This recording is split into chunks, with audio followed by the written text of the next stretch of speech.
सबसे पहला चैप्टर है हमारा chapter number 1, nature of business. Nature of business समझने से पहले हम डेफिनेशन समझते हैं बिजनेस की, ठीक है? क्योंकि डेफिनेशन एक ऐसी चीज होती है जो कि क्या करती है, किसी भी चीज की जितने भी कैरेक्टरिस्टिक्स होते हैं, फीचर्स होते हैं, उनको क्या करती है, सामने रख देती है, ताकि आपको पता चल जाए कि वो क्या क्या चीजें पोजेस कर रहे हो, कौन कौन सी क्वालिटीज और कौन कौन से डिसएडवांटेजेस को पोजेस कर रहे हैं। तो बिजनेस की भी डेफिनेशन से हमें यही फायदा मिल जाएगा। डेफिनेशन लिखिए फर्स्ट लाइन पे, a business is an organisation that strives for profit by providing goods and services desired by its customer। ये थी डेफिनेशन। सर कुछ समझ नहीं आया, कुछ समझ नहीं आया, ठीक है। अब हम डेफिनेशन को फिर पढ़ते हैं और इस बार हम माइक्रो लेवल पे चीजों को समझेंगे, ठीक है? डेफिनेशन में कुछ वर्ड्स होते हैं, ठीक है? कुछ वर्ड्स होते हैं मेन वर्ड्स होते हैं, और कुछ क्या होते हैं, ऑक्सिलरी वर्ड्स होते हैं, जो आगे क्या करते हैं, सपोर्ट करते हैं मेन वर्ड्स को। मेन वर्ड्स क्या हो सकते हैं, जैसे लिखा हुआ business, organisation, strive, profit, goods and services, desired customer. तो इन वर्ड्स को समझेंगे हमें डेफिनेशन समझ आ जाएगी। माइक्रो लेवल पे डेफिनेशन को समझोगे ना तो बहुत सारी चीजें आसान हो जाएगी। देखो क्या लिखा है, अब बिजनेस, अब इसकी तो डेफिनेशन समझ रहे हैं तो इसको फिलहाल छोड़ देते हैं। अब business is an organisation. Sir इसका मतलब क्या होता है, ऑर्गेनाइजेशन का मतलब? हम लोगों ने अभी ऊपर ऊपर से इसका मतलब देख लिया था, अब इसका स्पेसिफिक मीनिंग देखते हैं। ऑर्गेनाइजेशन के दो मतलब होते हैं। ऑर्गेनाइजेशन का मतलब होता है चीजों को अरेंज करना, ठीक है, चीजों को स्टैब्लिश करना, ठीक है, रीऑर्डर करना, ऑर्डर में लेकर आना, तो उसको क्या बोलते हैं, ऑर्गेनाइजेशन, ठीक है। टू ऑर्गेनाइज और टू अरेंज। और दूसरा इसका मतलब होता है ग्रुप ऑफ पीपल। क्या कहेंगे, group of people, but group of people doing what, group of people working together to achieve something. Organisation का मतलब क्या है, group of people working together to achieve something. इसको इस तरीके से समझो। मैंने कहा group of people working together to educate students, तो क्या हो जाएगा, मैं कह सकता हूँ एजुकेशनल ऑर्गेनाइजेशन। ऑर्गेनाइजेशन क्या हो गया, टू एडुकेट स्टूडेंट्स, तो एजुकेशनल ऑर्गेनाइजेशन। मैं कह सकता हूँ group of people working together to collect charity for the needy, तो क्या हो जाएगा, चैरिटेबल ऑर्गेनाइजेशन हो जाएगा। कीवर्ड क्या है, ग्रुप ऑफ पीपल, ठीक है। आ जाओ, दैट स्ट्राइव्स। स्ट्राइव्स का मतलब क्या होता है, कोशिश करना, स्ट्रगल करना, एफर्ट्स करना, ठीक है, या फिर काम करना, ठीक है। तो कह सकता हूं कि बिजनेस वो होता है जिसमें ग्रुप ऑफ पीपल काम करते हैं या एफर्ट्स कर रहे होते हैं। पूरी आसान डेफिनेशन। ग्रुप ऑफ पीपल किस चीज के लिए, किस चीज के लिए काम कर रहे हैं, फॉर प्रॉफिट्स, ठीक है।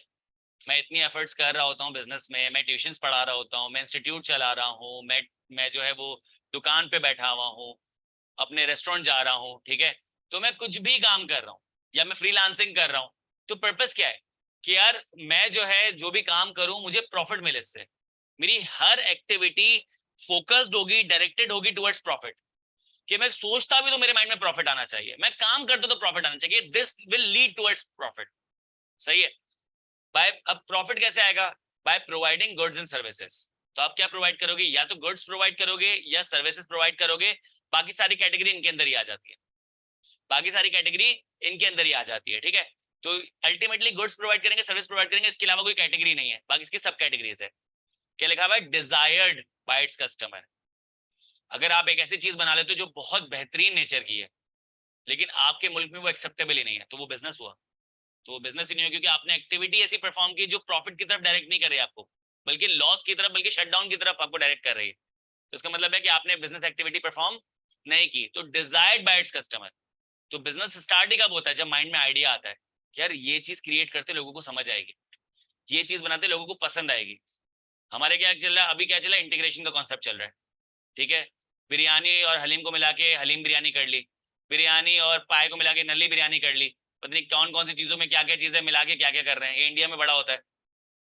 इंडिया में सैंडविच बनाते हैं और पता नहीं सैंडविच के ऊपर पता नहीं पूरी मैयत बना देते, अल्लाह माफ करे। पहले उसके अंदर सैंडविच को स्टफ करते हैं, फिर सैंडविच के ऊपर की चीज को स्टफ करते हैं, फिर उसके ऊपर स्टफिंग को स्टफ करते हैं, फिर स्टफिंग को स्टफ करते हैं, पता नहीं वो चीज खाई कैसे जाए। हाँ, अजीब और चीजें बनाते हैं। तो ये क्या है, बेसिकली डिजायर्ड बाय कस्टमर का मतलब क्या है कि जो आपको लगता है कि यार कस्टमर्स में क्लिक करेगा, ठीक है। तो फिर आप क्या करते हो, वो चीज, वो गुड्स एंड सर्विसेज बनाते हो। अब इसमें जो डिजायर्ड का मतलब समझ आ गया। अब लास्ट जो वर्ड है वो है कस्टमर्स। अब इसमें बहुत सारी चीजें छुपी हुई हैं। देखो, कस्टमर वो ऑर्गेनाइजेशन होती है, वो इंडिविजुअल होती है जो आपसे बाय कर रही होती है गुड्स एंड सर्विसेज। मैंने क्या कहा, वो इंडिविजुअल होता है, वो ऑर्गेनाइजेशन होती है जो आपसे बाय कर रही होती है।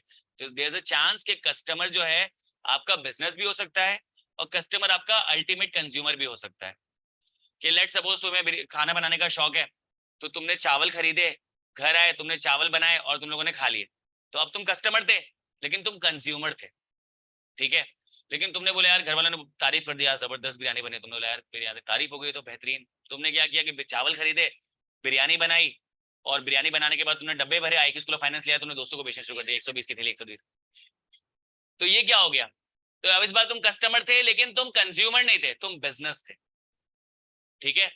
तो बिजनेस को भी सर्विस प्रोवाइड करते हैं, गुड्स बेचते हैं। इसी तरीके से बिजनेस कस्टमर्स को या कंज्यूमर्स को भी सर्विस प्रोवाइड और बेचते हैं। डेफिनेशन समझ आ गई आपको, फिर से पढ़ते हैं, एक मिनट, एक डेफिनेशन को लो। A business is an organization. A business is a group of people that work together for profits by providing goods and services desired by its customer. अब डेफिनेशन समझ, अब सुन के समझ आ रही है, एक्सेप्टेबिलिटी आ रही है, तो ये डेफिनेशन, इसमें सब कुछ है डेफिनेशन के अंदर। आपको ऑर्गेनाइजेशन की डेफिनेशन समझ आ गई, स्ट्राइव का मतलब पता चल गया, प्रॉफिट की तरफ कैसे स्ट्राइव करते हैं बता दिया, गुड्स एंड सर्विसेज क्या होती है बता दिया, डिजायर कितनी इंपॉर्टेंट है बता दिया, कस्टमर की कैटेगरीज बता दी। एक लास्ट चीज, कोई मुझे बता सकता है क्लाइंट और कस्टमर में क्या फर्क होता है?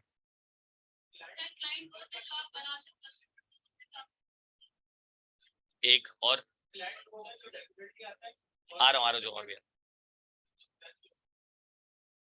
कस्टमर न्यू लोग होते हैं और क्लाइंट जो बार बार आता है, ऑपोजिट बोल रहा तुम दोनों ने, ठीक है, तुमने, ठीक है, आगे देखते हैं।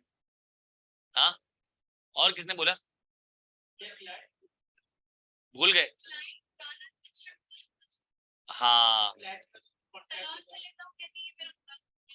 वो मैं बताता हूँ, उस पर अभी मैं भी आता हूँ, उसमें मैं भी आता हूँ। देखो, क्लाइंट वो होता है जो कि आपसे सर्विस लेता है, कस्टमर वो होता है जो आपसे गुड्स लेता है, ठीक है। क्लाइंट वो होता है जो रिकर करता है, बार बार आता है, कस्टमर वो होता है जो शायद रिकर करता हो। मैं शायद वर्ड लगा रहा हूँ, कस्टमर भी बार बार आ सकता है, लेकिन देयर इज हाई चांस कि अगर आप जो है वो अवेलेबल नहीं हो तो कस्टमर किसी और के पास चले जाएगा। बस की छोटी सी बात है, एक बंदे को सिगरेट पीने का शौक है, वो एक केबिन में जाएगा, उसको सिगरेट नहीं मिलेगी, दूसरी केबिन में चले जाएगा। सही है सर, आप पान खोखे से भारी नहीं आ रहे भाई, जो तुम लोगों को समझ आएगा मैं बताऊंगा ना अभी, ठीक है। तो उसके बाद ये हो गया, ठीक है। तो ये आपके पास हो गया क्लाइंट और कस्टमर में फर्क। अब पाकिस्तान में क्या होता है, जाहिर सी बात है, मैंने आपको बताया कि एक स्टडीज होती है जो हम क्लासरूम एम्बियंस में कर रहे होते हैं। जब हम क्लासरूम में कर रहे होते हैं ना, तो हम कहते हैं यार कि बिजनेस और ऑर्गेनाइजेशन और एंटरप्राइज मींस द सेम, ऐसा कुछ नहीं होता। हर डेफिनेशन में, हर वर्ड में दूसरे वर्ड से कुछ ना कुछ फर्क होता है, वरना हम देखते ना यार ये मेरी ऑर्गेनाइजेशन है, ये मेरा बिजनेस है, हम ये कहते हैं ना। तो ऑर्गेनाइजेशन और बिजनेस में फर्क है।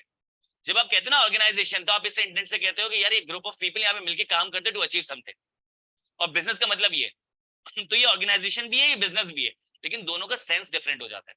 लेकिन यही बात अगर मैं क्लासरूम से बाहर निकल के कहूँ तो मीन्स द सेम, क्या ये मेरी ऑर्गेनाइजेशन, ये मेरा इंस्टीट्यूशन है, ये मेरा मेरा एंटरप्राइज है, ये मेरा स्टार्टअप है, ये मेरा बिजनेस है, तो ऑल मीन्स द सेम। लेकिन जब हम क्लास में बैठे हुए हैं तो मैं ऐसे जान छोड़ी छुड़ा सकता कि यार सबका मतलब सेम होता है।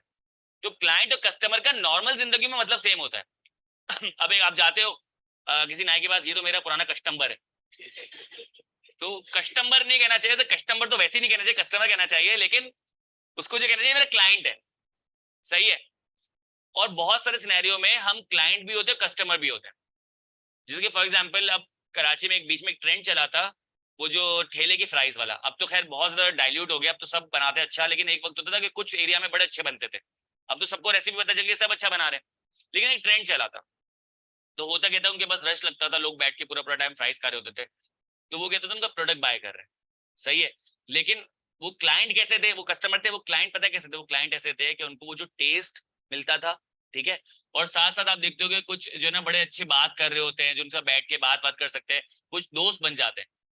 अब मैंने वही वाला एग्जांपल, फिर केबिन पे आऊंगा, वो सिगरेट तो आप किसी से भी ले सकते हो, लेकिन बंदा बाइक रोकता है, उस बंदे से बातचीत करता है आधा घंटा, जब तक कोई मोबाइल लेने ना आ जाए आपसे, तब तक वो बात कर रहा होता है।